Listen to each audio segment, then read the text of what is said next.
7, 8. And a 1, 2, 3, and 4. 5, 6, 7, 8. 1, 2, 3, and 4. 5, 6, 7, and 8. Slow. So, Tarraxinha.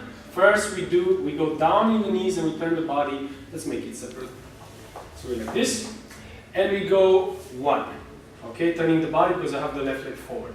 Then I go up and give the girl connection and straight the leg up. At the same time, I move my hands from here to the over her bra line so I can have isolation up. Then I make syncopated 3 and 4. And on the 5 I go back 5. It's important that we have this connection here so the girl doesn't move with the leg. There is block and just the body. Then we have 5. Then we go in the break 6.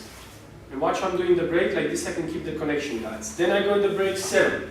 Then I release and let her make a wave by changing the body weight. 8. Then we go forward, 1, normal, no power, and then we make side break, power in the frame. And then we go with the motion sideways. And 3 and 4. We go back 5, and then again in flow wave to the side, 6, and then we go 7 and 8 syncopation.